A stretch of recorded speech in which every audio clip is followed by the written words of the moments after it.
It was all a dream. It was all a dream. It was all a dream.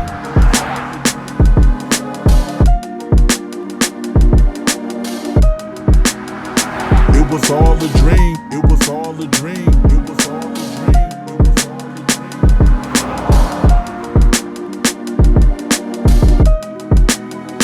It was all a dream. It was all a dream. It was all a dream.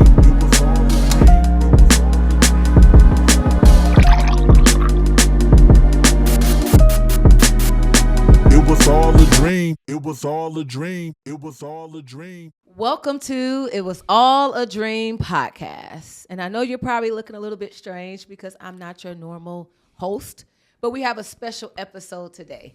And we are going to learn more about the visionary behind It Was All a Dream podcast. Today we're going to interview our very own Mr. Robert Spruill. Can we give him a warm welcome, guys? Thank you. Yes. So, good morning, Rob. Good morning, Jacque. I'm excited for this opportunity to be on the other side of the table to interview you today and for us to learn about, your visionary behind why you wanted to start this podcast, to learn who you are so that your listeners can get in tune with, what the visionary is about and what you want to share with your listeners today. Okay. So I want you, like you have done in previous episodes for many of your guests, you gave us a warm introduction, an amazing, bio, but I want you to do that for yourself today. I am Rob Spruill. I am a son. I'm also a brother and a father. Beautiful. Yeah. Yes. How do you feel? How does it feel to be on the other side? I feel a little bit nervous. I'm going to be honest with you. I feel a little bit nervous. I wanted this more so because I feel like it's going to be therapeutic as well. And it's a learning curve for me to be on the other side, to understand what it feels like to be able to share. Beautiful. Yeah. So tell us and share with us, your listeners, what encouraged you or what motivated you to start a podcast? I just felt like there was a disconnect in what's being shown from the entrepreneur standpoint. I don't feel like there's a lot of platforms that are showcasing what it is to actually start a pod in comparison to, start a business in comparison to the finished product. A lot of influencers are just showing the finished product, and it's like, look at the ambiance of this restaurant, amazing food here, and then they get straight to the finish line of like all the good things. They don't show the backstory, and I feel like that's the missing component in which I would like to be able to continue to provide and aspire to other people as well. So I feel like a lot of times people get a chance to speak and they share, and they're excited about sharing what their path was and where they're at now and what the future holds for them as well. So, what has been the most surprising lesson so far in this journey of beginning a podcast and starting, from the ground up? Just everything's just been a learning curve. It's learning how people start their businesses, the different ways and manners that they go about things. Learning. That's pretty much that's probably the biggest thing right now that I can think of. Do you feel like it's an ongoing learning experience? Yes. Or do you feel like I kind of got it now? I got it down. No, I think every time it's different just because I'm dealing with different personalities. So, I don't really get a lot of time to spend with a person prior to them coming on a pod. So, sitting down with them is, it's new. Both of us are just pretty much, trying to figure out things and being able to share. And we're doing it in an hour time frame. So it kind of boxes you into what you want to try to get what message you want to get conveyed when you're sharing. So. What impact are you hoping that your podcast will have on the world, its listeners, those that view it?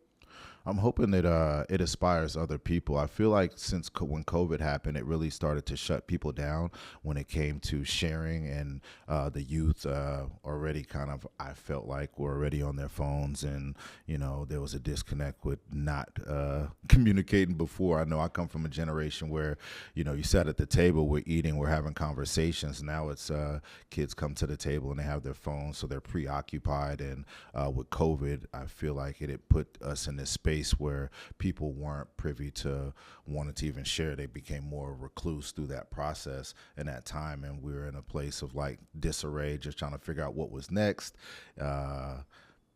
So with that happening, I felt like there should have been. I felt like there would have been more of a connection with people being closer to their family members or friends and things of that nature. But I feel like communication-wise, it just kind of pushed us back even further than what it was already. So with having platforms like this, I'm hoping that it inspires people that want to enter the entrepreneur world. So that's the goal here. Amazing. Yeah. I'm a firm believer that everyone could be an entrepreneur if they want to be, right? Right. I think we are created with various gifts and talents, and just being able to have that ability to, in a sense, barter services, right? When you begin to look at the beginning of the foundation, that's kind of how it was. I have this, you have that. Right. Let's exchange, let's switch. So just thinking about those who have that personality and that drive and that desire to be an entrepreneur. But I do believe, which may disagree with that we all have the ability, because we all have skills and gifts to offer the world. So thank you for this platform that you have offered so many of your guests over this past season to come on here and to share what their businesses are and give them that platform that they never had before. So thank you for those opportunities, even as a previous guest on your show. So thank you, Rob. Most definitely. So in your introduction, you kind of share with us that you are a son, you are a father. I want you to tell us a little bit about your family dynamic growing up. Family dynamic, I'm the oldest of three, and I have two siblings. I have two sisters under me. As far as dynamic goes, I wasn't raised by my biological father. My stepdad, well, not stepdad, who I know is my dad, is someone that stepped in the picture at a young age and took on the responsibility of two others, and then him and my mother decided to have another child, in which they created my baby sister through the process. And we did a lot of traveling because I was a military brat. My dad was in the Army. He put in just over 20 years, so we've traveled somewhere everywhere as far as living goes. So when it comes to growing up and having, a father that stepped in and became that role for you, growing up, did you feel different than your siblings in that relationship? No, my sister underneath me, Sharon, we both have the same biological father, and then my baby sister Courtney's dad is who raised us all. I didn't feel initially there was a difference in how we were raised. I feel like he was kind of at a disadvantage initially, just because of the fact that he had grew up and he was raised by his siblings, and his mom and dad had passed earlier on in his younger years when he was I want to say his teenage years. So it becomes a different space when you have someone that's raising someone that didn't have parents, so to speak. And now he's taken on a responsibility of being a parent. So it was a lot of trial and error through that process, because where's the learning curve really coming from, or life experiences really coming from, or what's being passed down to him that he could pass down to us, information-wise, and it made for a lot of hard situations, but it also made for a lot of good situations, and we live and learn. Do you have a relationship, or did you have a relationship with your biological father? No, it's funny that you say that. He had just passed away last year, and I just found that out roughly about a month ago. So my sister sister underneath me, Sharon, she got married in December of 2019, and as a gift to her and her wife, I bought them tickets to New York, and went to New York with them, and we went out there to go visit family as well as do some shopping. But we also, she had been in communication with him, my biological, and we ended up going to see him for the first time. And this is, my mom had passed away in December of 2017, December 15th, 2017. So with this being like a gift, more or less, I also wanted it to be something where we could either expound and build a relationship, or either just have closure. And for me, it was really about closure. For her, it was really up to her. It was her discretion on like how she wanted to move forward with allowing him to interact in her life. But I just want to see who he was, the other party that helped create who we are. You know, you're in this weird space of wondering who this person is, and you never met him. And, you know, we had never met him, and just found it was important to at least close that chapter in my life. So, growing up, did you have a lot of questions like, who is he? What is he like? Most Why is he not involved? yeah, most definitely. It was just you get the comparison. You know, sometimes you're getting whoopings. You know, I'm from that generation, the whooping generation. Me too. So with that being said, we got a lot of whoopings, and for me, or being with my mom and hearing people say he looks just like, you know, his dad, blah blah blah, and you're not understanding that fully and stuff. And then it was when I turned, I think I was 9 or 10, and my last name was being changed, and my mom had to sit down with me saying that, you know, we're going to change your last name. And I didn't have a full understanding, but she had felt at that time it was probably the time that would make sense, or at least I'd have some sort of understanding of that was going to be my question. When did you find out that he wasn't your biological? Yeah, it was either age of 9 or 10, and then they were switching my last name, or switching our last names to who we know as dad, to his last name. And do you remember what you felt in that moment? Yeah, I did. I felt betrayed, honestly, because it was one thing that you think about that they're trying to teach you is to be honest and don't lie. So they were caught, but being grown now, you're in this catch-22 space, because you're just like, they were trying to protect you through the process. And when is the right time to share this sort of information with someone who may not be ready to receive it? And process it. Right? Exactly. That's exactly. A heavy load to process. Yeah, for a Try to 9-10-year-old is still heavy to process. So when I reflect on it, you know, I'm speaking from a kid space where I'm frustrated. I'm just like, you say not to lie, and here you are lying to me. But in hindsight, now that I'm grown, or even when I became grown and had my own life situations, I understand why it was information that was withheld. So, how long would you say you held on to feeling like they were dishonest with you? Like, how long did you hold on? Maybe to some resentment. There was a lot of resentment. We did a lot of traveling. So 0 to 7, lived in New York. From 7 to 9, I was in Germany. From 9 to 11, we were in Virginia.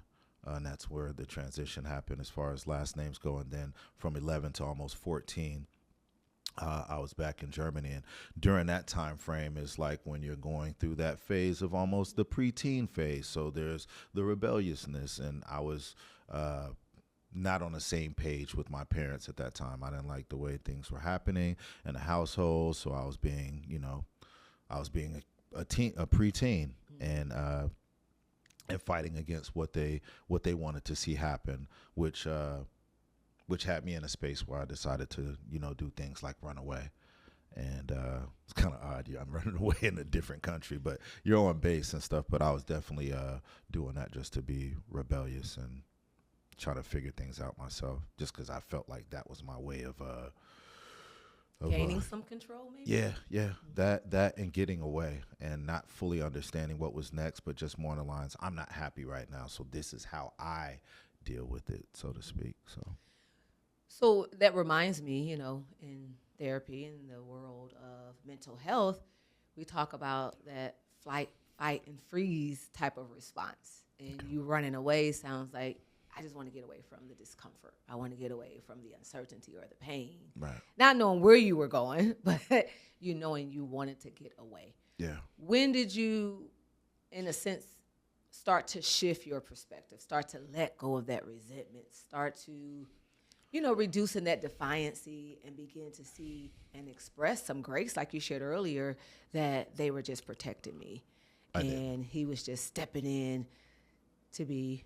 I didn't. You didn't? No. So what ended up happening was my dad and I continued to go through the motions at that time. I continued to be who I was at that time. And they ended up sending me back from Germany early. And I ended up living with my aunt and uncle and my grandparents at that time in North Carolina. And How old were you when you moved back? 14, going on 14. So Okay. I spent my freshman year going to school in North Carolina.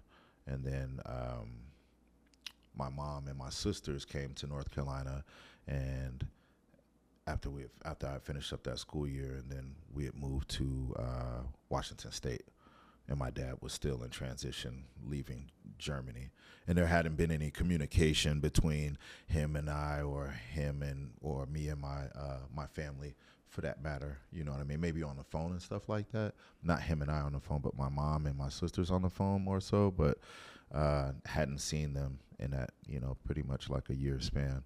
So it was like a reintroduction and trying to see if I had made any changes, and then we're all adjusting to making the transition to Washington State.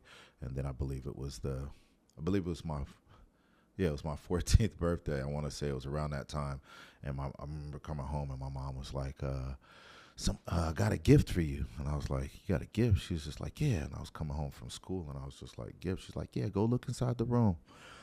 Go look inside my room. And I was like, all right. So I went inside her room, and I look inside there, and it's my dad laying on the bed, and he was asleep. Oh. And I was more angry than anything, because I didn't look at that as a gift at that time, and I didn't know how to receive that situation. And then we were just trying to figure ways of hashing out what it was from the past. And I'm sure he had felt away because I put him in a compromising space, being in the military and dealing with, the issues that I had brought upon him, as well as the family during that time. So just kind of made for a hard situation. How has all of these experiences shape you into the man you are today? Even into the father? Like, what influence and impact did, your stepfather, your biological father, watching them grow up, watching their decisions, how has that influenced and impacted you? From a father standpoint, and me being a father and having a daughter, I made a lot of the same mistakes because of not being in the house at that time, and not learning or not listening, and not knowing what was right and wrong, because I wasn't around long enough for me to receive that, and it made for more hardship. So here I am wanting to be in a space where I'll never be like him or them, and then I'm replicating who they are, and you don't see that until later, and that's where reality tends to set in. My daughter and I have an amazing relationship, and it wasn't always like that, but I'm just grateful for the young lady that she's become, and it's helped me immensely as a person. So, yeah. So where do you think the disconnect happened? So as a therapist, I sit with a lot of clients, especially when I work with the adult population, and we're doing therapy sessions, and the adult clients are so angry with their parents for the same thing that they are doing today. And it takes for me to bring up a question or to bring that to the surface for them to see that. Right. So I heard you say that, you were kind of resentful and upset with both of your fathers in a sense at some point in your life, but then you said you found yourself in the same pattern, in the same cycle, right? So how do you think we get there as a human race, as a nation, where we're repeating the same cycles? Even though we were hurt by the decisions our parents made, we end up making those same decisions. Why do you think that happens? I just feel like it's really based on not knowing better. Not to make it's making an excuse, but it really is, because there's no life experiences that happened prior. So here you are just living in the moment. And for me, it was just really about being a survivor at that time, with running away or not being at home. And even after school, it was just one of those deals of like, I have to figure things out myself, and always being so touch and go. And I feel like other things that help perpetuate that is that when you're a military brat, you're always 3 years and out, right? So your disconnect is you learn or you make friends at a location, and then once you become a teenager or start to understand that these friends aren't going to be your friends in 3 years, or you're not going to have connections because you're relocating.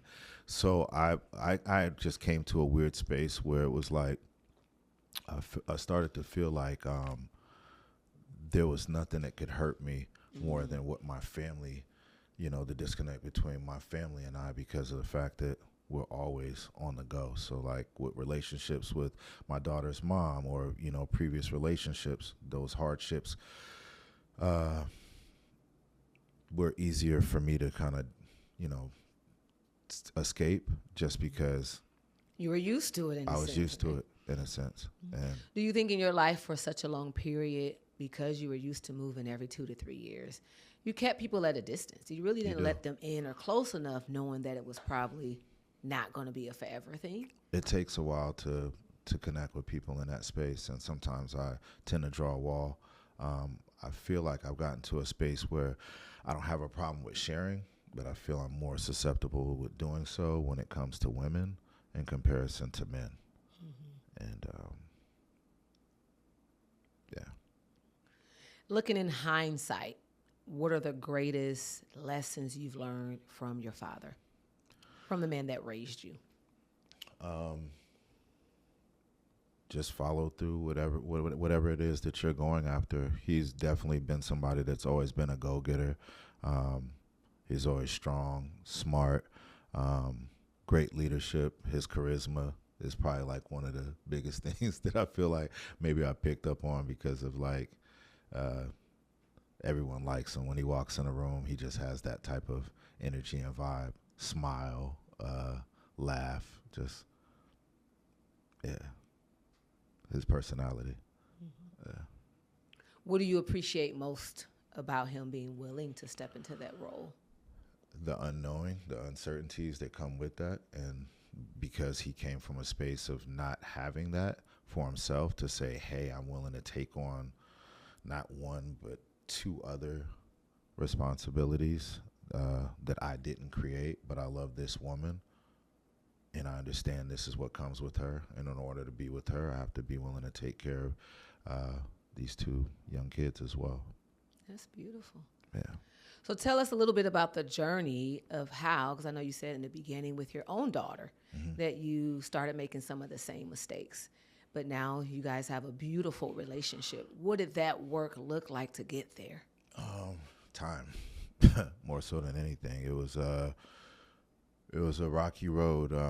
I've been coming out to Arizona for over 20 years. So the irony of me moving here 10 years ago is just it's kind of funny now because her mom is from Washington, and before she had moved out here, she was like, Rob, do you want to try Arizona? She's like, my mom lives out there, my stepdad's out there. I'd like to see what it looks like. I don't feel like success can happen for me here in Washington. And I was just like, I was stubborn.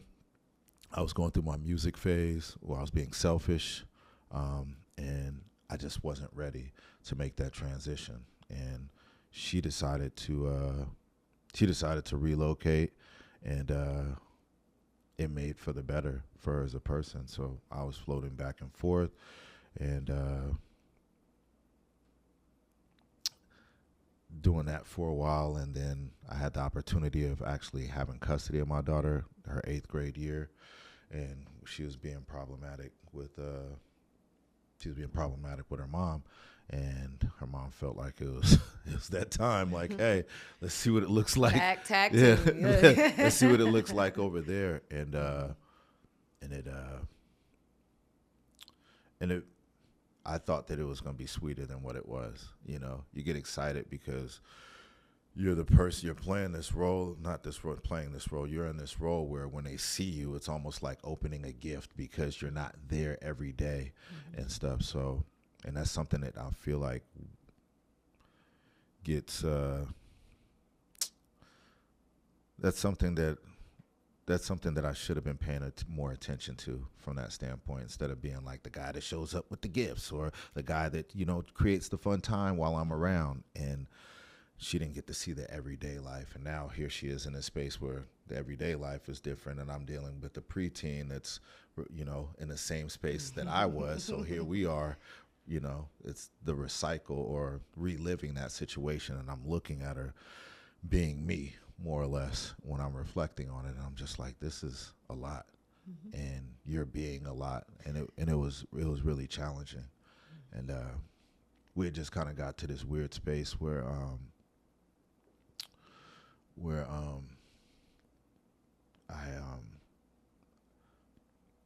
her and I just had our differences, and I became weak through that process, and you can as a parent. And I feel like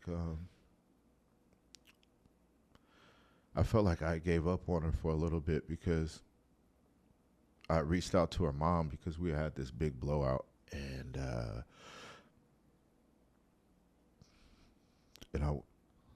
I told her that I said, I can't do this. She's a lot, and I don't want to go to jail. And there was a couple of situations where the cops were called because they heard arguing inside the apartment, and it made for a mess. And I became weak in that space because I felt like I don't want to risk my freedom over this. So here I am. I think a lot of times in parenting is when we become healed, right? We begin to see how challenging it was for our parents. Because when we are growing up in real time, we have resentment and anger, and why are they doing this, and so many questions. But then when we become a parent and we start to kind of see it from a different lens, I think that's when our healing begins. We begin to really appreciate the sacrifices they've made. We really begin to see that this is not an easy job.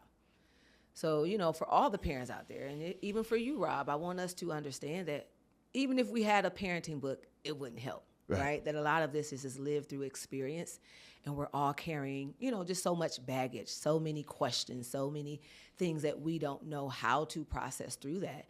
And I'm glad that even though you and your daughter had that rough space where it got pretty rough, and then she went back to mom, and, and you could kind of share with us how you got to where you are today, but being able to look at that, all of that experience kind of help you begin to appreciate the growth, the change, the time that it took to arrive at the beautiful relationship that you guys built.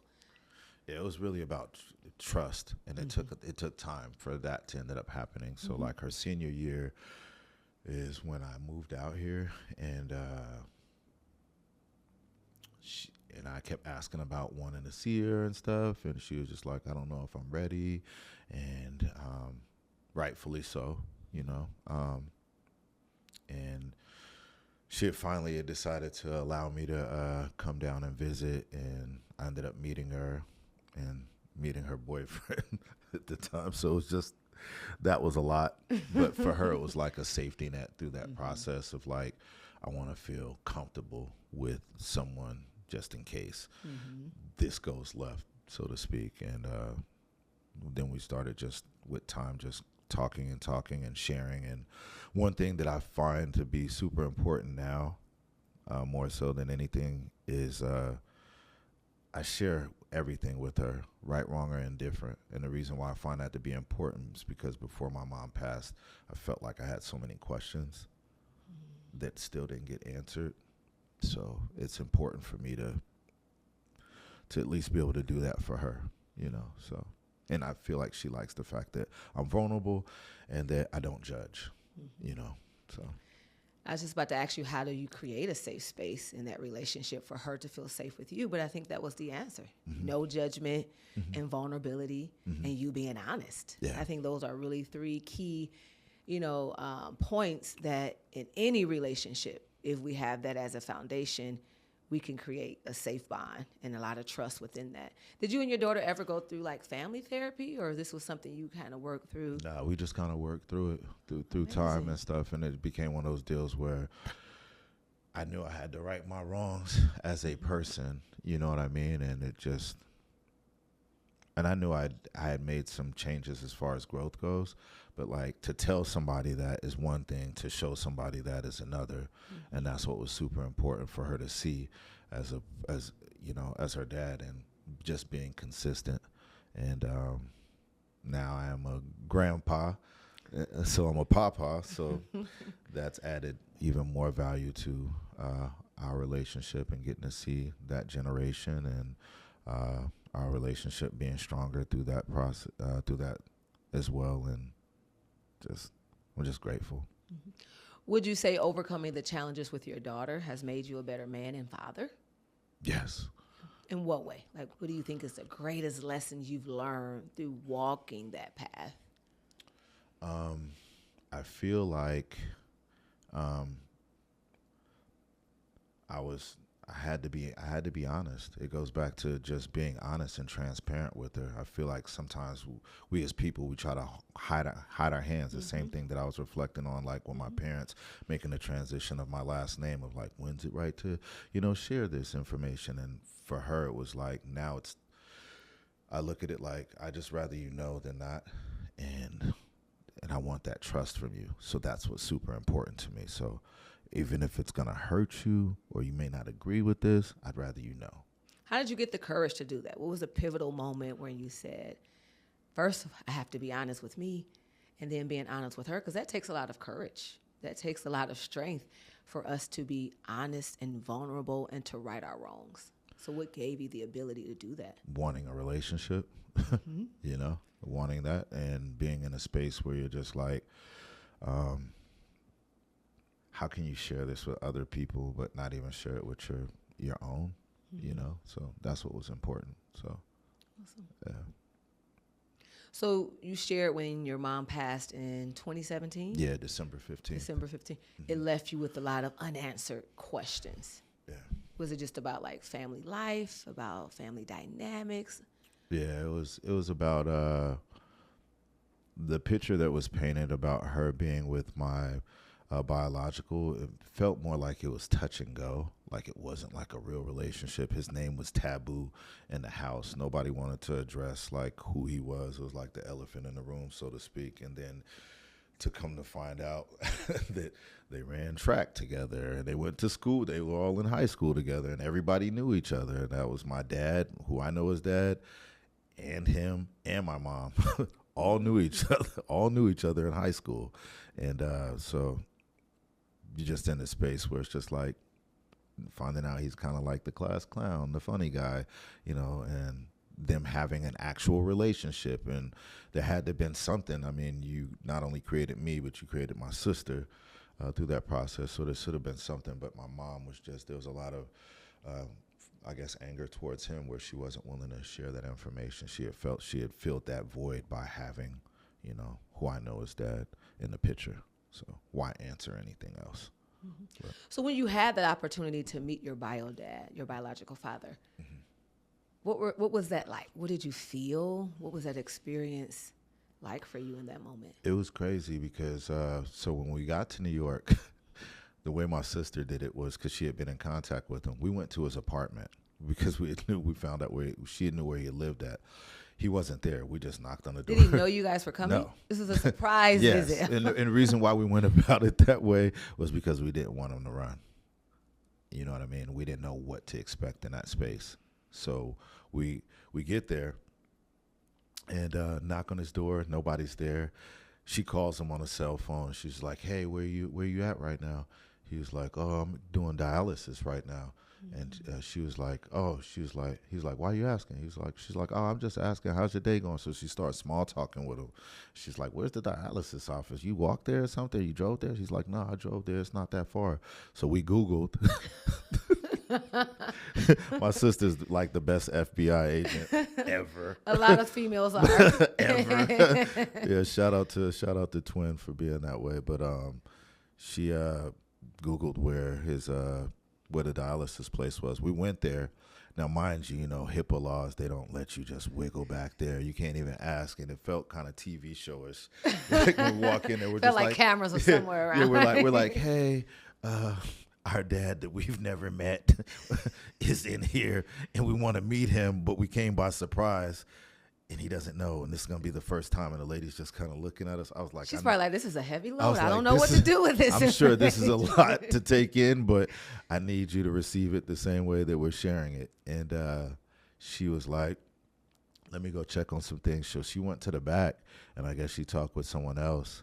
And then she came back to the front. She's like, "I know I shouldn't be doing this, but I'm going to take you guys back there. You guys made this trip." So she takes us back there, and my sister's walking first. I'm walking behind her, and she walks in and starts talking with him. She's always just like never skips a beat type. I'm like, you don't even know this man. And you just walk in and she's just like, hey, what's up? Blah, blah, blah. Just starts having conversation. And then she says who she is. He's like, hey, this, that, and the third. And he's just kind of looking at her because he had never met her before. And I'm standing there just looking at him, like trying to see the resemblance and, watching his mannerisms and stuff. And my sister's still talking and talking and talking. And then she stops and she was just like, his name's Robert as well. And she's like, do you know who this is? And he was like, no, that's your boyfriend. Right. And I looked at him and she was like, nah, that's Damon. Now, all my family calls me by my middle name. And he just kind of looked at me and he just kind of put his head down like he was embarrassed. And we talked for a little bit. And he asked if we can come and meet with him and his mom up over at her house later on. So we left out of there because he was still tied to that machine. And we went shopping and ate and met with some other family members. And then we went by his mom's house and chatted with him and his mom. How did it feel in that moment when he didn't know who you were? It sucked, but it was also like why would you? Your memories of me are probably from when I was 4 or 5 years old, from the stories that they shared. So it had been some time. Did you ever ask him, I think that golden question that most kids in that predicament are in, why didn't you stay in contact? Why didn't you fight for us? He said that my grandmother, my mom's mom, made it really hard, and she played a pivotal role in like the interactions of. Obviously, my mom was living with my grandparents at the time, and because she had me her senior year, and there was just no communication because my grandma didn't want that. She didn't really care for him as a person or his family, and it just made for a hard deal, and he was just also irresponsible.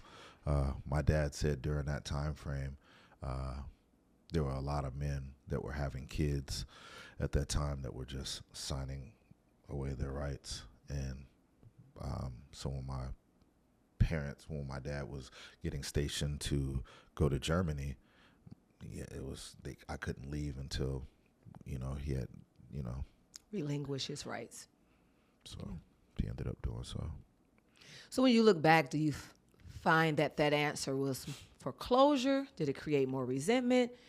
Or at that age and stage, you just like, I understand?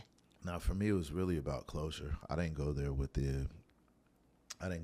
any type of inhibitions of like, oh, I'm looking to build with this guy and things of that nature. It was just more about like, who's the person that I've probably gotten a bunch of whoopings behind looking like, you know what I mean? That was probably one of the biggest ones, and looking at the mannerisms and trying to have an understanding of like who he is as a person and take it for what it's worth and get up out of there. Because who raised me is who is my father. The other guy is just somebody that created me through the process, but I just wanted to close that door. What is a message that you want your listeners to hear from this experience? Those that are raising children, those that may not be involved in their children's lives right now, those who may be in a rough spot personally, what would you want them to know based on your experience, based on how it made you feel and what you've learned from it? What is something that we can share with the world now to encourage people that's in a pivotal place to get involved in their children's life, to become more vulnerable and transparent and honest and make those meaningful connections? Don't be selfish, because when you have a child, it's no longer about you, first and foremost. And we're all going to make mistakes, and we have to learn to grow from those situations. And don't let what came before you define who you are as a person. Those are the key factors. And I was living proof of that and found a way of, getting out of that space and being accountable and growing, So what are some things you do today to manage your mental health, to regulate your stress, to manage the demands of life, what keeps you going? What keeps you grounded? What keeps you balanced? Where I get peace of mind, where I try to reflect, is going to the gym. My trainer, Jason, means the world to me. He's like a little big brother to me. I've been around him for 10 years now, and I've been on a roller coaster of a ride, so to speak, as far as like being accountable. But like for me, it's not just about going to the gym. It's the mental aspect of things and how important that is to me.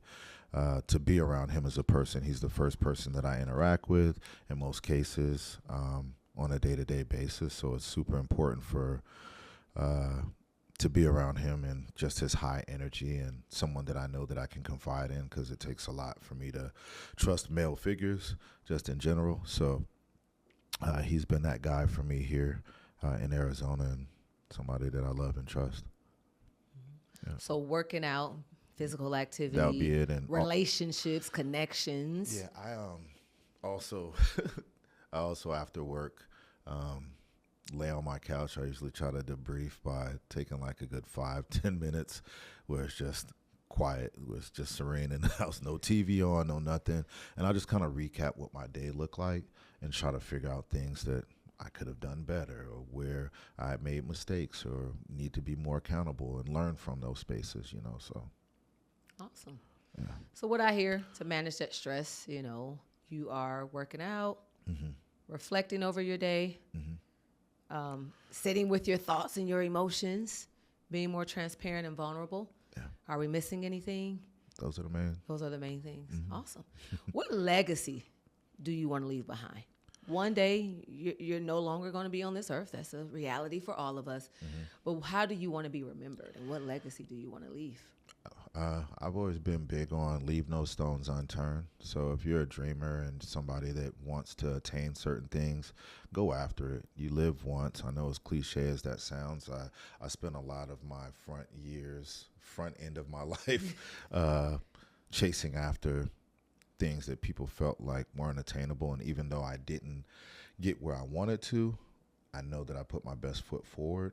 So it's not something that I'll ever reflect on and be like, why didn't I give myself an opportunity to experience what that could have been, So living without any regrets. Living without no regrets. I love it.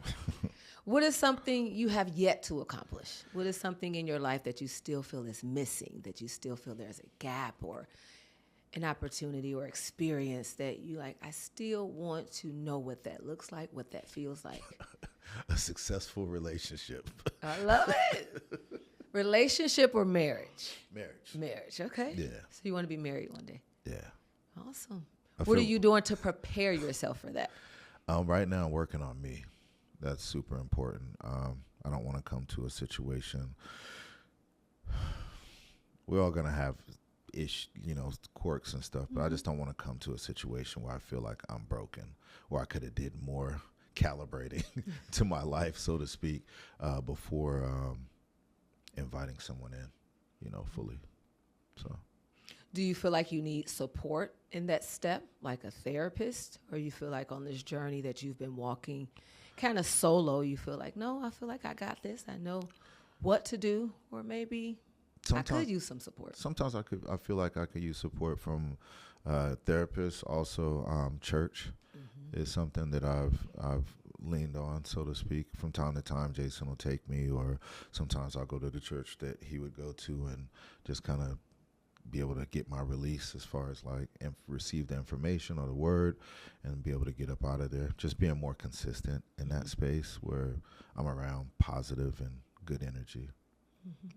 So share a little bit with us how your faith has helped you through this journey.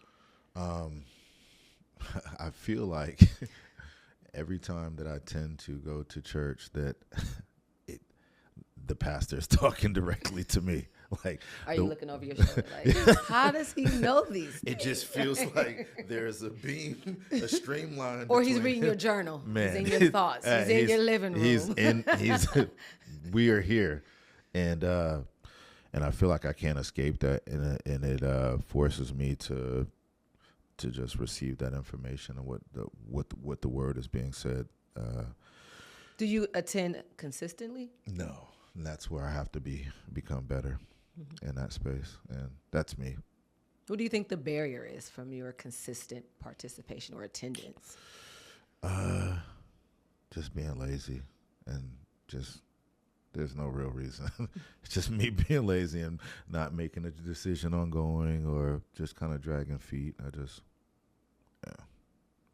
It's me. And what if the reason is greater than that? What if the reason that is a greater force that's keeping you away? Because this force knows that if you go every single Sunday and you get closer to God and you start to really implement and walk out that faith, that you're going to get to your destiny a lot quicker. And maybe there's something else that's blocking that we have to kind of, sit with and figure out and overcome. And if if you saying it's just laziness, making that decision on Saturday, right? Yeah. Preparing those clothes and say, hey, I have a meeting with God tomorrow. I'm going to church, because when you're done with it, it seems like you feel uplifted and encouraged and inspired. And not only that, but it's a personal message, it seems like. Every time you go, it's coming right to your road, to your seat, Yeah, so I would like to encourage you, and not just you, but others, to do those things that we know that helps us, to do those things that we know that uplifts us, that encourages us, that helps us to lay down the burdens of this world. We get caught in a position of knowing what to do. I always teach people there's a difference between knowledge and wisdom. Okay. Knowledge, I can pull up my phone, Chat GPT, Mr. Google, and Google anything, and knowledge is at our fingertip. Right. So we know a lot of things, but how are we actually practically implementing them in our day-to-day life? And that goes from knowledge to wisdom. And once we begin to apply what we know and we begin to live it out, we begin to see those changes within us. When it comes to, we talked about your legacy. We talked about the things you still want to achieve. People always say, when I grow up, long as we live and we're always growing, right? When I grow up, you still want to be in a successful marriage one day. Right. Is there anything that's left on the table? Anything that we didn't discuss, that you didn't say, that may be lingering in your heart that you want to express to your listeners, that you want people to know about Rob, that an impact you want to leave on every person that you have the opportunity to meet? Just continue to grow as a person. Like you just said, for the most part, it's really about giving yourself a chance, and every day is not the same, and every day that you wake up is a new opportunity to grow and see what's next for you. And that's something that I try to capitalize on. I feel like before I started doing the pod, there was a huge disconnect for me, and because I'm just a natural creator, and I've always been that way, from me doing music to me being a promoter to being an event coordinator. Like, I always had a way of being just creative, so I felt like that was something that was holding me back from being, it was a huge portion of who I am as a person.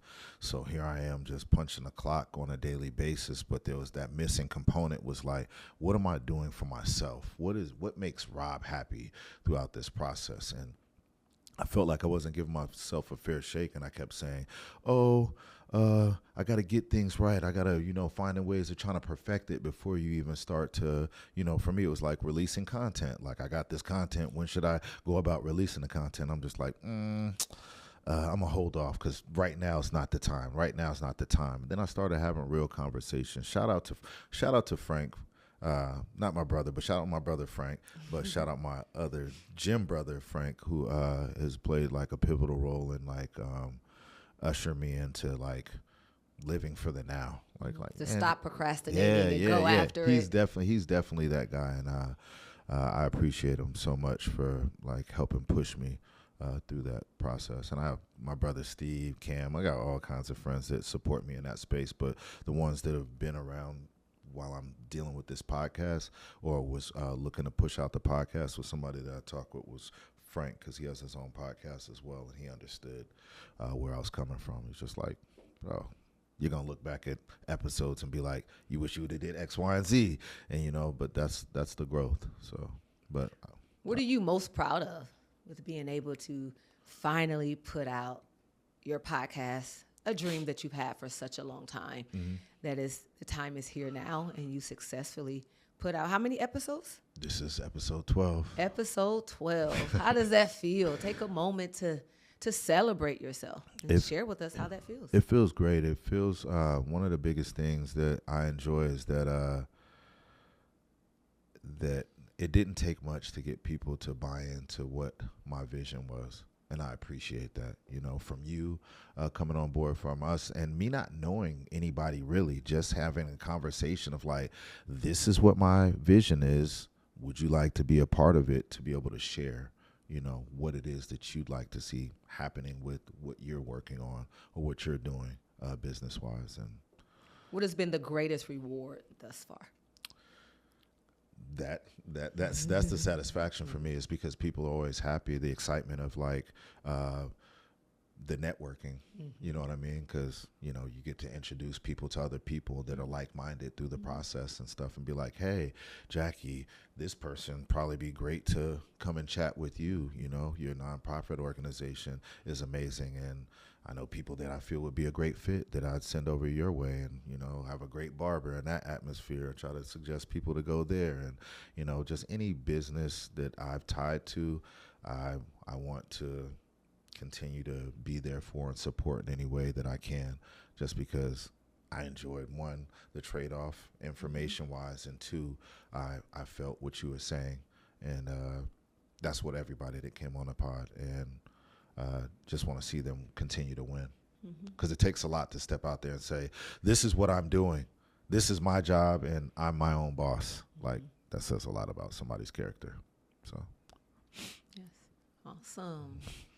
Anything else you want to leave with your listeners today as we wrap up? I just want to say I appreciate everybody taking the time to support the vision, not only of myself, but the entrepreneurs that are coming on the show and sharing their path, their ups and downs through the process. And I hope that they become an inspiration to those that follow suit in the future and continue to watch and support.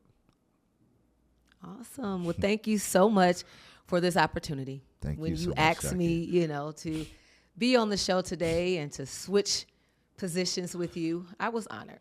So I want to say thank you for what you're doing in the community. You're connecting people together. I feel like when we start something, we don't always know the ripple effect that it will have. And you are doing such an amazing work. You're creating a space for entrepreneurs, but not just creating a space for entrepreneurs. You're connecting like-minded people that are impacting the world. Right. And we would have never met one another if it wasn't for, you. So thank you for this opportunity. Thank you. Thank you for the person that you have grown to become, and I can't wait to hear more about, the relationship that continues to grow with your daughter and your grandchild. And I can't wait to be at the wedding one day when this beautiful marriage transpires after you Me too. continue the growth. So we both are hoping that together. So thank you so much for this opportunity. Thank and you, you guys Jackie. stay tuned in for the next season.